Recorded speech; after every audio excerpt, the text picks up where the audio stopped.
Just imagine a world where you can have an entire 3x3x3 base inside of a wooden storage box. Or to take that concept even one step further, imagine if you could have a base inside of a base, inside of a base, inside of a base. Welcome to another plugin review and tutorial. This one is called PocketDimensions. What's up, everybody? Welcome back to Rust Admin Academy, where I'm teaching you everything that you need to know about owning and operating a successful Rust server. On this channel, I do plugin reviews and tutorials, plus I want to give you all of the tips and tools that are going to make your Rust server ownership so much easier. If you're brand new to my channel, consider subscribing so that you stay up to date on everything that we're working on and to get the latest updates on the Rust development world. I'll remind you a couple of times throughout the video to hit that like button if you're enjoying what you're watching, so please remember to do so. All right, let's get on to today's video. PocketDimensions comes from the same great mind that brought us water bases as well as grid power, two of my top 5 favorite plugins probably ever. When I was first being described what PocketDimensions was going to be all about, I couldn't really wrap my head around it. I actually had to get my hands on the plugin to understand what Nikedemos was talking about. He told me to think of it like the TARDIS from Doctor Who, and that didn't do me any good. I still didn't understand it after that. But now that I've actually played around with it, I totally understand what he was saying, and this PocketDimensions is primo stuff. You guys are gonna love it. All right, so we kind of have a lot of details to go over in this video, and I only have you for a short period of time, so let's jump right in. First of all, PocketDimensions was created by Nikedemos, and it's hosted on Lone.Design. I'm gonna put a link to it in the video description down below. This is a premium plugin, and it does have a price tag of $24.99 USD. There is a ton of documentation on Lone.Design, so make sure you reference the documentation if it's something that I haven't covered in this video. First and foremost, once you have the plugin installed and running on your server, you have to deal with the permissions right away. Now, obviously there's an admin permission. You would only want to grant that permission to your admins or moderators of your server. Don't accidentally grant this permission to your default player group. There is a list of the admin commands that are going to come in handy. Make sure you reference the documentation on Lone.Design. Now, for the rest of these permissions, there's a one quick start permission that you can just grant to your default group or whichever group that you want to have access to PocketDimensions, and that is player.all. What this permission does is it basically grants that group, whichever group you're dealing with at the time, the 4 different permissions that are associated with this plugin. If you want to break this up so that your players don't have access to all of the different capabilities of this plugin, obviously you would leave this at revoked and then decide which permissions you do actually want them to have access to. A good example of that is player.convert. So the plugin itself comes with 5 or 6 or 7 different pre-built bases that already come with it, and if that's all you want your players to have access to, then you wouldn't grant them the ability to convert their own custom built base into a Pocket Dimension. So what I would do there is I would grant them deploy.pickup, enter exit, and respawn, and not grant player.convert. This makes it so that they can't convert their own custom built base into a Pocket Dimension. Now, the 3 permissions that we do have granted to this group is deploy.pickup, which obviously allows them to deploy a Pocket Dimension or also pick one up. Player.enter.exit obviously allows the player to enter or exit a Pocket Dimension. And then player.respawn. If the player places a bag or a bed inside of one of these Pocket Dimensions, as long as they have this permission granted to them, they'll be able to spawn in that bag or that bed, provided of course that that Pocket Dimension has actually been deployed and isn't sitting in a storage box or sitting in somebody's inventory. So now, just so that this completely makes sense, I'm going to show you a real life example of what I'm talking about as far as being able to respawn on a bag inside of a Pocket Dimension. So here I've got a Pocket Dimension here right now, and if we go inside, I've just deployed this bag right here and I've called it inside test PD. So because I have that permission granted to the default group, the player.respawn, if I die, that bed inside of that Pocket Dimension is going to be an accessible respawn location. So I'm just going to KYS, and as you can see on my death screen, there's the inside test PD. So I can click on that bed just like you would anything else, and it's going to respawn me back in that bed inside that Pocket Dimension. However, if I was to revoke that permission so that it doesn't allow players to respawn inside of a Pocket Dimension and go through this same process again, you're going to see that that option on my death screen isn't even there, as you can see on my screen right now. My apologies, I had to turn off that banner down below so that you could actually see that that bed is no longer there. So now I'm going to go back and I'm going to grant that permission back to me again. So technically speaking, I should be able to respawn on that bed again. However, this time around, what I'm going to do is I'm going to actually pick up this box so that that Pocket Dimension is no longer deployed. And I'm going to put this Pocket Dimension inside of this storage box here right now, because I'm going to KYS again, I guess it's KMS, to show you that that bed is no longer available, even though I do have that permission granted, but that Pocket Dimension is no longer deployed. So your next most logical logical question is probably going to be, can these bases be rated? And the answer to that is yes, of course. This wouldn't be rust if we couldn't rate a base. And how much hit damage can these bases actually withstand before they fall apart? By default, this is set up to 50 times stronger than what a small wooden box would normally be. I think that's how it's worked out. So anyways, you can't just throw one C4 on this box and expect that it's going to allow you into this base.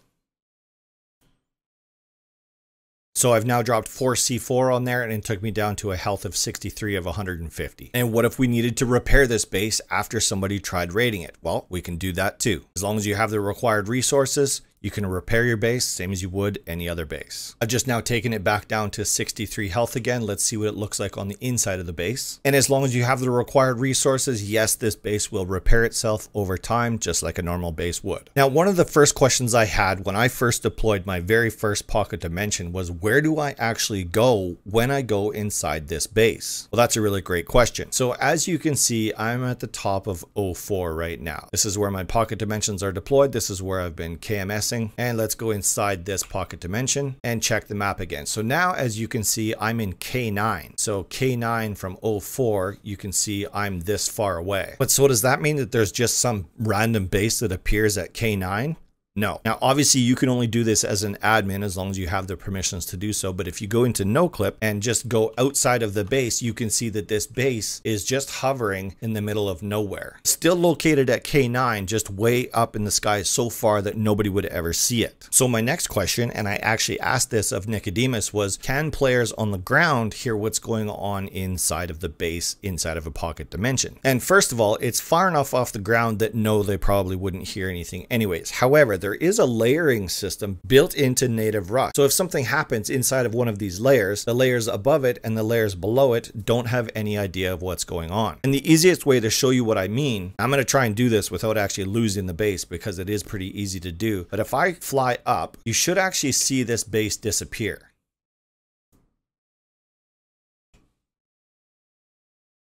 There you go. So the base has now disappeared, but it's not because I'm too far away from it. It's because I went up above another layer. So this Pocket Dimension is actually in the layer below where I am right now. So if anything were happening inside of that base right now, explosions or boxes being deployed or whatever, I wouldn't hear it right here, right now. So if I just go back down a little bit, I should eventually find this base. Oh, there it is. Oh, I went down too far. So yeah, like the layering system, first of all, I didn't even know this layering system was there, but it is super easy to lose bases and lose things up in these different layers because you can be like right at the edge of a layer and not know that there's a base right above you or below you. Anyways, I know that gets a little bit confusing, and for the most part, because people aren't going to be no clipping in and out of these bases, it's not going to matter. However, I know you admins out there, you are going to fly in and out of these bases, and I know you're going to lose them, because I did the exact same thing. So now, if we're going to be allowing our players to build their own Pocket Dimension bases, there are some rules that they have to follow in order for it to be a successful Pocket Dimension. And all of those rules are listed in the documentation on Lone.Design, so make sure you check that out. However, this is the basic premise of what the base has to look like from the outside. It has to be 3 by 3 by 3, and it has to have one doorway, and it has to be a single door just like this. And you don't want to put a door in that doorway. From the inside of the base, you can't have any windows or any doors going to the exterior of the base, just the main one that's going to be populated with a door by the plugin itself. Now you can have as many interior doorways as you want, or windows, or whatever it is that you want, double doors, garage doors, whatever you want. You can do whatever you want on the inside of the base. But as far as the outside goes, it has to look like this, otherwise it's not going to pass the checks. So how do we convert a base? Well, if we have the permission, which right now I don't have the permission, we would go into the TC and you would see a GUI show up. However, because I don't have the permission, I don't even see that GUI come up. So now if I go in and grant myself player.convert or player.all, then I would have the ability to convert this base into a Pocket Dimension.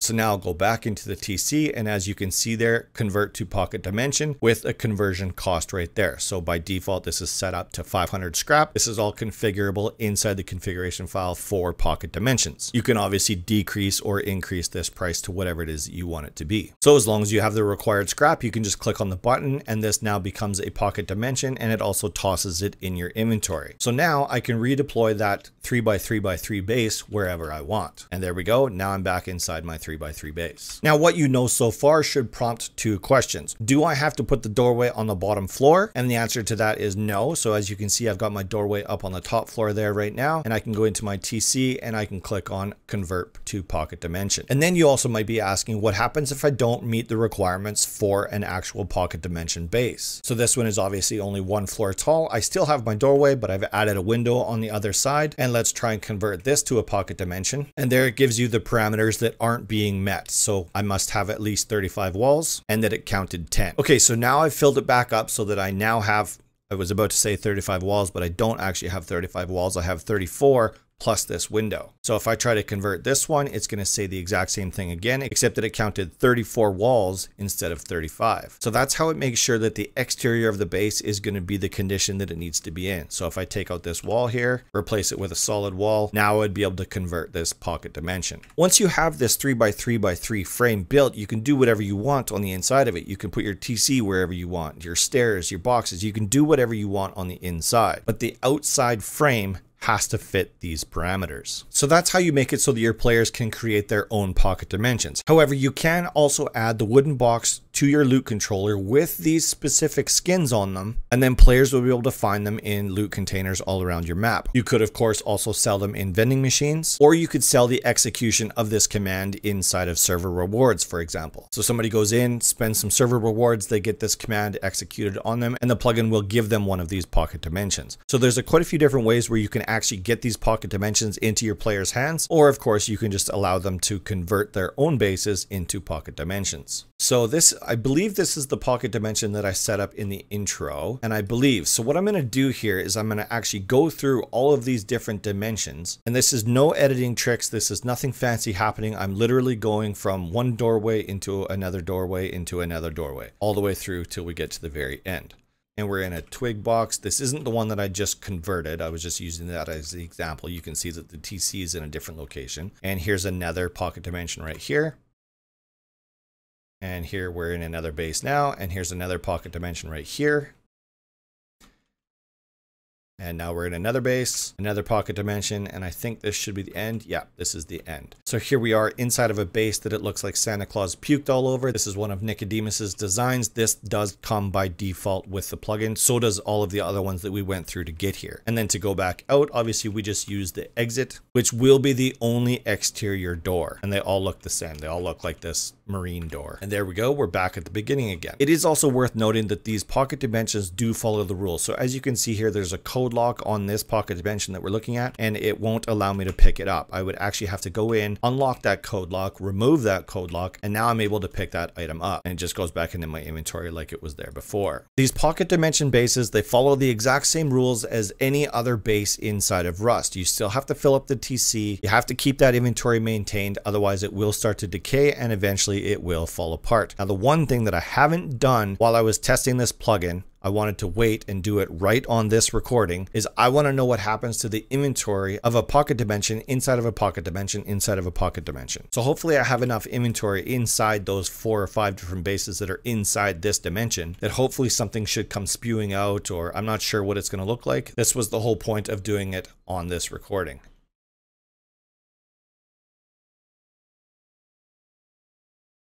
So there we go. It just spews everything out from all of the different dimensions that were already down in there. And we can loot this just like we would anything else. All right, so hopefully that gives you a fairly basic overview of what the plugin is all about. Hopefully by this point of the video, you know how much your players are going to love this. Now, some concerns that have come up about it is the level of overpoweredness that comes with this. Yes, you would be able to hide these pocket dimensions inside of other inventory. Like you could literally have one of these pocket dimensions hidden inside of a hidden stash somewhere and only deploy that pocket dimension when you absolutely had to. You can see how this could get a little bit OP. I totally understand that. Obviously, the configuration file allows you to custom fit the plugin so that it works really well for your server and your community. You can control things like whether players can set homes inside of pocket dimensions, how many layers deep they can go. By default, I think that's set to 10. You've now watched me go through 5 different layers of depth. There's a ton of control factors that you have all with within the configuration file so that if you feel that what I've shown you on screen so far is too overpowered, you can dial it back or make it more expensive or whatever it is that you want to do that is going to make it make sense for your server. I hope you all enjoyed PocketDimensions. Don't forget to leave a like on this video. Check out one of these two other plugins. Both of them are going to be by Nikedemos, the same developer that came up with PocketDimensions. Thank you so much. I'll see you all next week.